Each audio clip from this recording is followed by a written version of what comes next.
Okay, alright folks, welcome back to another episode of Baking Geek. I've got a special one today, chocolate cheesecake. Two magic words. Everyone loves chocolate, everyone loves cheesecake. Why not put them together? Okay, alright, so this is a recipe I developed many years ago. What can I say about it? You can do lots of stuff with this. You can mix rum with it. You can put, today we're going to put pecan nuts in it. I'm not going to mix rum with this one today, but I'll tell you at which stage that you can mix rum with it. Okay, because with gelatin you can do anything and it's wonderful stuff. Okay, I'm going to do two styles of chocolate cheesecake today. I'm going to do one in this bowl, and for this one the top part of it's going to be cheesecake, and then we're going to finish it off in a nice wedge of mud cake. And then when I turn that out later, we're going to turn it onto some shortbread base, and that's going to be stuck together with some ganache, and then we're going to coat the whole thing in ganache. Alright, so, but that's another video when we decorate it. Okay, so today we're just going to be making the cheesecakes themselves, and the second cheesecake today is going to be more of a traditional style looking cheesecake. It's going to be, I'm going to have the biscuit base, and yeah, it's going to be regular, but we'll decorate that at another time as well. Okay, I'm going to show you different decoration techniques and all that sort of stuff. We're going to have some fun in the kitchen. All right, let's go. All right, so first thing you want to do is, I've got some gluten-free biscuits here because some of the family are gluten-free, or celiac I should say, and what we're going to do is just smash them up in the food processor here and make a biscuit base. Yeah, that's it. That's all you need to do. I used to go to a lot of trouble and sieve all my crumbs, but you know what? Let's go rustic. Let's just keep it rough and just smash them up, and then just mix the butter with it and put it in the mold. It works. Okay, right. Let's get going. Hope you like my t-shirt today. I've got rocking the Gate Crasher shirt. All right. For anyone who knows what that is, big up to you. Alright, let's go. Alright, so we've got some chocky bickies here. I'm going to smash them up. Sorry about the noise, folks.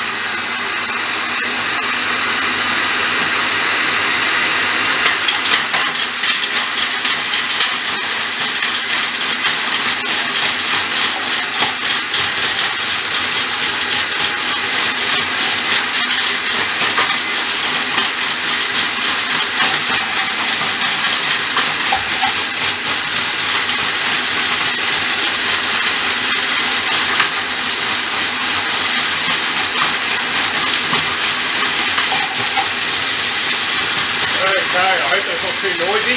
Anyway.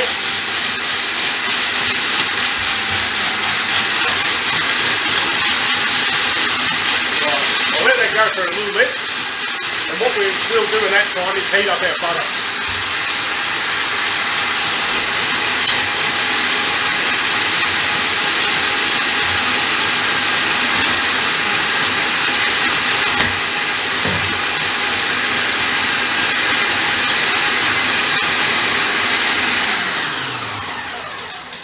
Okay, so yeah, you don't need to get too fussy. It doesn't matter if the biscuit base is a little bit chunky in places. Like I said, I used to sieve it. Now I don't bother, because you get little bits of biscuit, you get chunky bits of biscuit. It's all the same, and it just makes a little bit better texture when there are those chunky bits. Okay, so let's get this. Right, I think that's going to be enough biscuit base. It looks like enough. This one's got chopped chips through it. Yeah, why not? Okay, my butter's on the go, and we're just about ready. Now, when I do cheesecake bases, I like to use one of these little things. It sort of helps smooth it out, helps get that pressure down. And what you can actually do is you can build up the sides of your cheesecake up to there, sort of thing. So when you're looking at your cheesecake, it's not just a flat base. It'd be like a flat base with a curved up side. That's how you achieve that look. Okay, so you need one of these little things. It can be plastic, it can be stainless steel, it doesn't matter. All right, so let's get it on. We're almost there. And what you'll find with gluten-free biscuits as well, folks, is it doesn't take nearly as much butter as the biscuits with actual gluten in them. That tends to suck up a little bit more, but I'm not sure exactly what sort of flour they've used here, but it might be chickpea flour, might be potato flour, who knows, rice flour, all that sort of thing. But anyway, yeah, we're on the way. Okay, so let's pour some of this butter into the... There we go, I think that might be enough. Now, this is one of those jobs where you do have to get your hands a bit dirty. Get it in there. Here we go. And what you're looking for, folks, I've actually probably used too much butter in this one, because what you're looking for is that you need the biscuit base to clump. You know, you want it clumpy. You don't want it too buttery, but you want it clumpy. Okay, so there's a bit of a... This is one of the things I actually never measure. It's more of an eye feel sort of look. Pastry chefs are very fastidious with measuring and that sort of thing, but this is one of the jobs that you can't measure. You know, like, because every time you do it, it's basically different. Anyway, let's get that into the mould. Let's get it into the mould. Yes, right. Anyway, we'll get it into the mould.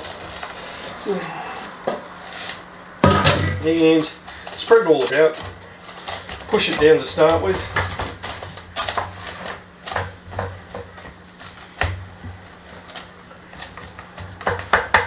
Once you've got it in that position that you want it, I'll just adjust that camera angle a little bit, folks, so you can see what I'm doing down here. Might chop my head off for a bit, but anyway, so we've got that. We're pushing it into the mould, pushing it down, and you can sort of start to build it up into the corners. Building it up, and just keeping it nice and flat. So anyway, we're building that edge up.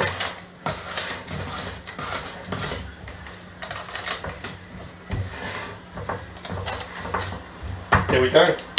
We're done. That's literally it. So that's our cheesecake base for our chocolate cheesecake. It's going to be good, folks. Can't wait for this one. This one's for my niece's birthday. Happy birthday, Taryn. All right, we'll be back in a few minutes and we'll start doing the filling once the base is set. And yeah, it's all go after that. All right, let's go. All right, folks, we're back. Chop my head off there. I'll just adjust that. Okay, so we've set our base. That's in the fridge right now. Next thing, we're going to get onto the cheesecake mix. I've gone ahead, I've whipped the cream. When you whip cream for a cheesecake, you take it about 80 to 90% of the way, because you still have to work it in the final fold through. Okay, so what you will need is you'll need some cheese. I'm using Philly cheese here. You'll need some good quality yogurt. These are sort of things, I tend to buy the good stuff. I buy the Philly cheese, I buy good quality yogurt. I'll buy the Greek style yogurt. You can use any other style of yogurt if you want, unflavoured obviously, because we're going to put the flavour in, so we need that. That stuff is quite tart, and that's what it'll bring it'll bring that tartness to it. Now, with all my cheesecakes, I use yogurt instead of sour cream. What this does is it takes that density out of it. Now, this is a method I learned a lot of years ago. A lot of people do use sour cream in their cheesecakes, and that, to me, is a big no-no. What it does is it makes that cheesecake, like, have you ever had cheesecake and it's sat in your stomach like a lead weight? They've used sour cream, and it takes a lot of your body's energy to try and process that. This is much, much lighter, and it has a better mouthfeel, and it has, overall, it's better. Okay, so we're going to use yogurt instead of sour cream, and it's going to taste sensational. All right. Okay, so I'm going to flash my recipe up on the screen, so I'm not going to talk too much about the amounts I'm using. Let's get it underway. Okay, so what you want to do is you want to break your cheese up into small sort of pieces like this. Throw them in your mixer. If you don't have a mixer, you can do this with a food processor. I've done that in the past when I haven't had a mixer, many years ago, but I have this mixer now. Actually won this mixer in a competition, a baking competition. Ah, first prize. There we go. Anyway. Okay, so the recipe I'll give you will be primarily around one block of the Philly cheese. Okay. And it will take 1 600ml cream and 1 block of Philly cheese and a certain amount of yogurt. Yeah, it's usually, I usually use more yogurt than cheese.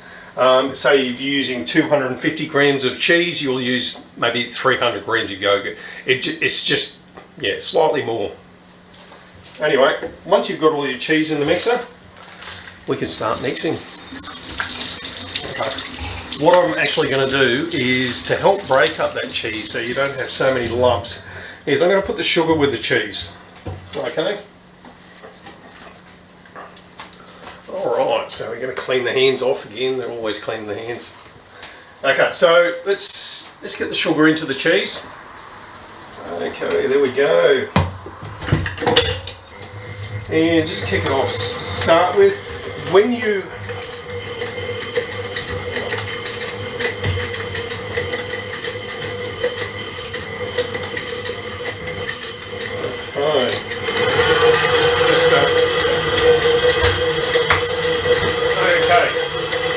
okay, so right now in the mixer we've got our cheese and we've got our sugar, okay? Not all of the sugar, I have held some back, but what I'm going to do is I'm going to start adding the yogurt, but I'm only going to add it very slowly, just incorporate little bits at a time, just pop it in, let the mix suck it up and let all the lumps disappear, okay? So that's part of the trick. So, a little bit at a time, we'll let the mix take that up, and in the meantime, where are the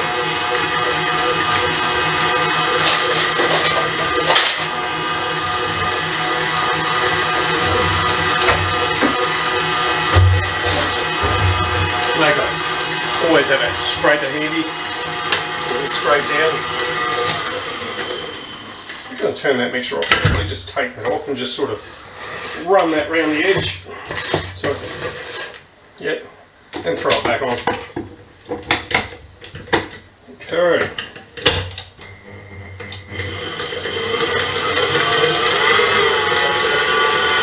Alright, let's get it going.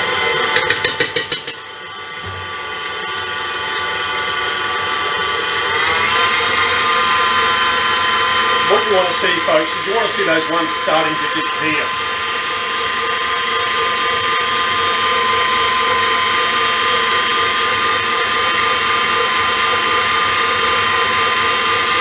They are starting to disappear now, so it's fairly safe to start adding more. So I'm whisking this on a fairly high speed, and you don't need to worry. It's not like cream where you're going to overmix your cheese. You can just keep mixing it for as long as you need to, or until the lumps come out. Okay. So I'm going to give that a good scrape down because there's always something left at the bottom, folks. So just because we want everything incorporated, we're going to do a scrape down.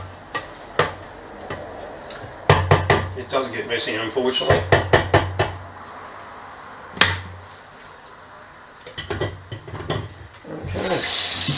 Wash the hands once again. Okay. Forever washing the hands. Okay, it's messy business this. Alright, let's keep going.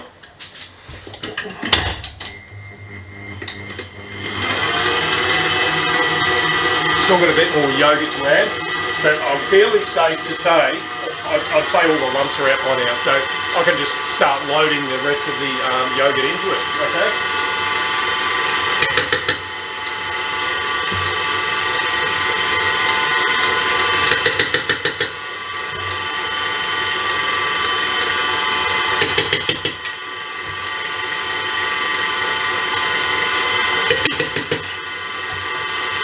Okay, there we go.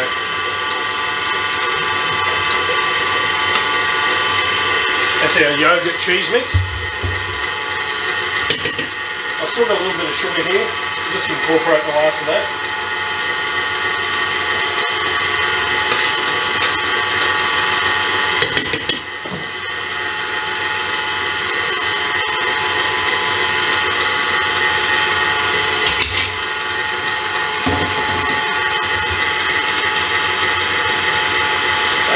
It's even safe to leave this on and going for a few minutes while you get other stuff ready. So what sort of stuff do you need to get ready for this? Well, first of all, we're going to need a big bowl like this. These types of stainless dishes are always handy, and I'll always finish up in stuff like this anyway, so it's great to have. Okay, so what I'm going to do is I'm going to put our chocolate component. I'm not going to use straight chocolate. What I'm going to use is a ganache. Now, ganache itself, when you make it, it's a melding of cheese and cream and chocolate. It's a melding of cream and chocolate. So that in itself, once you put it through that process, it will impart a beautiful flavour. I use ganache in anything chocolate. I never use straight chocolate. Because you've got that cream component to it, it just makes it better. Ganache is just the bomb, and it will help set this off. Okay, that's a flavour explosion out of chocolate. Okay, even if you're just whipping up normal cream and you've got a little bit of ganache, throw that ganache into the whipped cream, and all of a sudden you've got this chocolate whipped cream. It's absolutely fabulous. You can use ganache in like hot cocoa, with hot milk, bit of ganache, best hot cocoa you'll ever have. Ganache is wonderful stuff. Learn to use it properly. I've got another episode entirely on ganache. Have a watch of it. I have a summer and a winter recipe. Right now I'm somewhere in between that. I'm sitting at about a kilo of chocolate to 600 mils. So anyway, I'd say that stuff's ready. So what we're going to start doing now is we're going to start putting the flavour into the cheesecake. Right now that's unflavoured. Okay, all you've got there is the cheese and the yogurt and the sugar.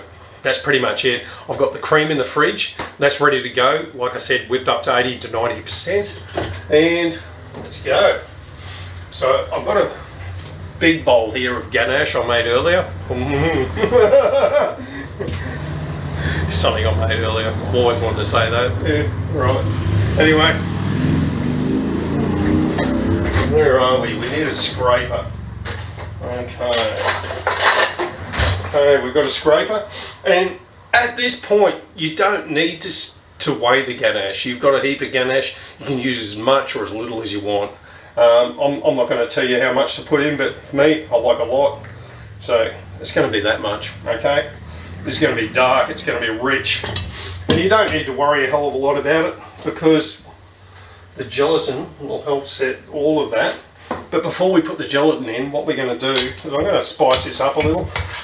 You need to think about what sort of flavours go well with chocolate. Coffee goes well with chocolate.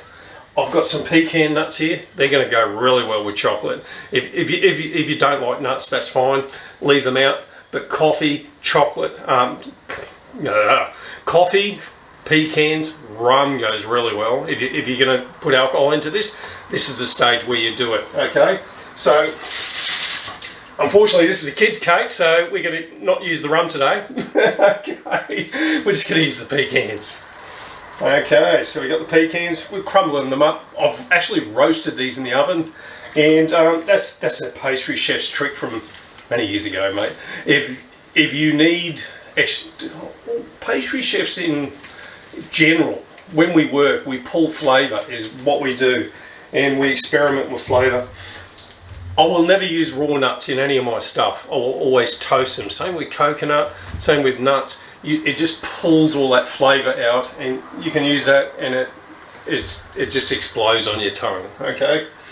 All right. So let's get the rest of this pecan in.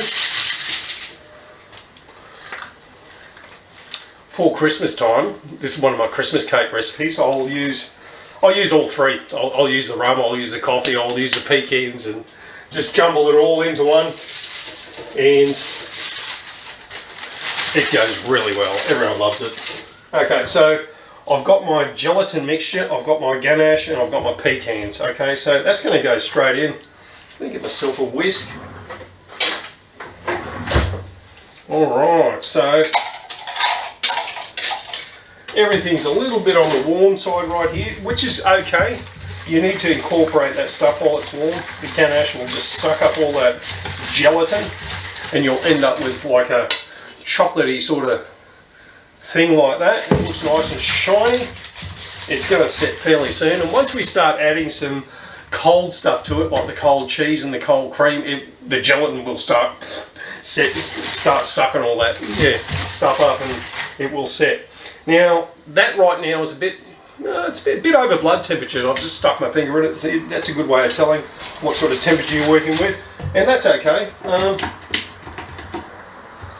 So we're gonna, I'm just gonna clean my whisk off into here.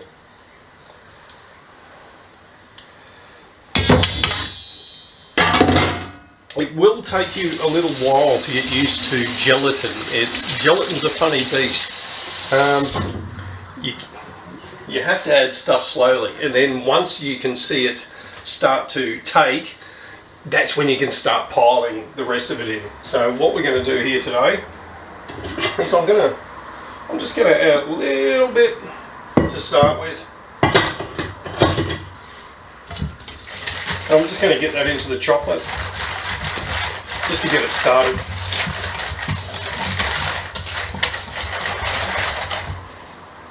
The temperature is starting to come down fairly quickly. Okay. Alright. Looks fairly chocolatey now, so anyway, I'm going to add a little bit more.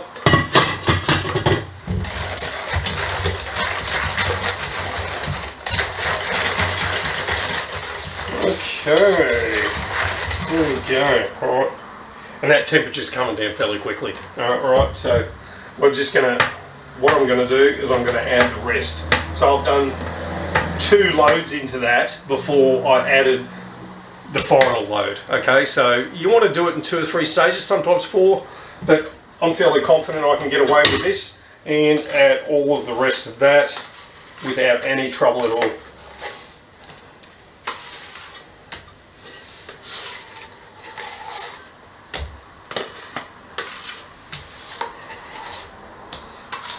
Go. Right. Right, done with that. Let's go. We're getting the cheese into it. Spin your bowl like that. Yeah, do the whole pastry chef sort of stuff. Okay, alright. Oh, we're working now. Alright, looking good. Okay. Okay, right, ready for the cream. This is the final stage.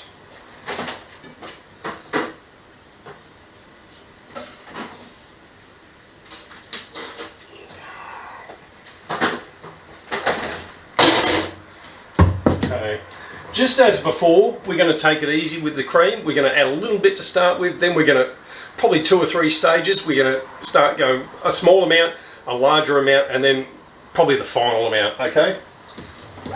Let's start out with that, and by the end we're probably going to be folding this through with the scraper, because you will see the cream starting to develop and the gelatin starting to set. There we go, that's the small amount. Now the larger amount. Okay.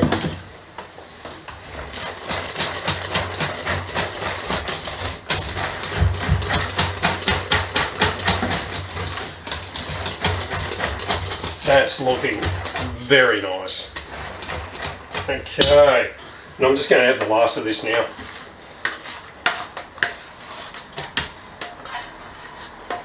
Get all of it out. These scrapers are really good. I've been using them for a lot of years. Okay, so I'm still using a whisk. I haven't resorted to the scraper yet. Right, and now I'm going to resort to the scraper because I can see that the cream is actually starting to develop or even turn. When I say turn, I mean it's if you continue to use a whisk, you will separate the cream. and that is something that you do not want. So you're just going to use a folding motion like that. Just fold it through, and just, yeah, if you see any cream streaks, just go easy on them. There we go. And until you don't see any more dark streaks, just keep turning that bowl, keep folding and pulling it. There we go. I think we're just about done, folks. That is literally it. So clean your scraper off, clean your hands off. That's gorgeous. That will go down a treat. Very chocolatey, very pecan. I like to use pecan nuts. I find them a lot sweeter than walnuts. Even though they look the same, one's sweet and the other one's bitter. So if you want something bitter, by all means go for it. But I like sweet, so we're going to go for the pecans. It's just better. Anyway, alright, let's get our moulds out. Like I said, I'm doing 2 cakes today in one with the same recipe. One's a traditional style cheesecake, like that. The other one will be in a mould, like that, like a dome shaped mould. So when we turn that out, yeah, it's going to look sensational. I'm going to glaze it with ganache, all that sort of thing. Anyway, let's get these into the moulds and we'll take it from there. You can already see this stuff starting to set. You would not want to wait any longer. Okay, so that's one.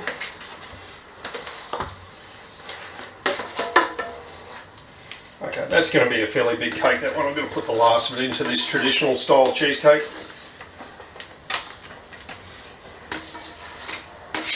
Right, I'd say I got the amounts just right.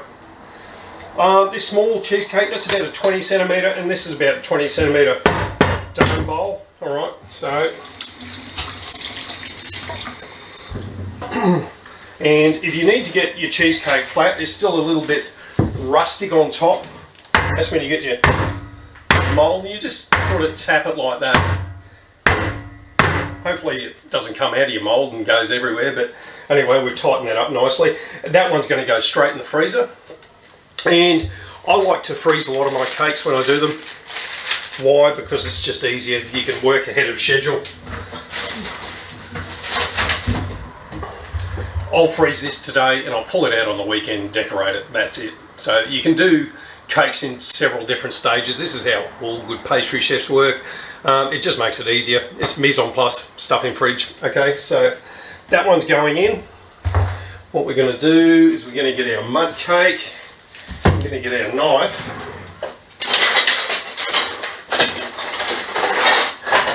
You'll need yourself a good quality knife like that. I've had this for years. Anyway, yeah, if you buy good quality, it will last you a lifetime.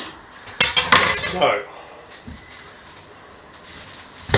clean this board off a little. Okay, I'll move that over there. Okay.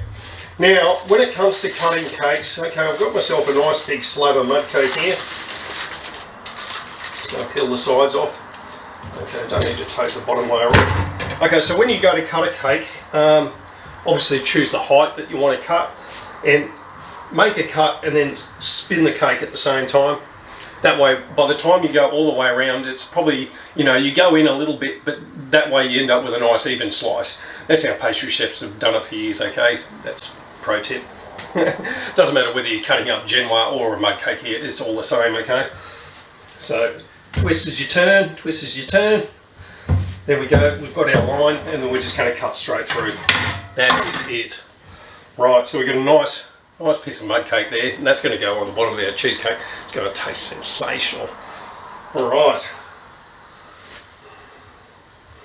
There we go. Put that bit of mud cake away, and we'll use that at another point in time. So, what I've done with this mould is I've lined the mould with cling film, cling wrap, whatever you want to call it. I've used a bit of canola oil spray just to help the Glad wrap stick to the mould. And what you want to do is you want to overlap your Glad wrap all the way outside the bowl, so that by the time you've done what I've done, you can just pull the Glad wrap over it and that covers the entire base and everything. Okay folks, so anyway, I hope you've liked it. I've given you a couple of different ideas of way of tackling a chocolate cheesecake and the sort of flavours that can go into it. Try it at home, it tastes sensational. Don't be scared of new things, alright? This is quite a new sort of, oh, well, it's not new for me, but don't be scared of doing something that has a lot of stages to it. As long as you follow the directions correctly, you'll end up with good results. Alright guys, hit the like button. I'll see you next time. Bye.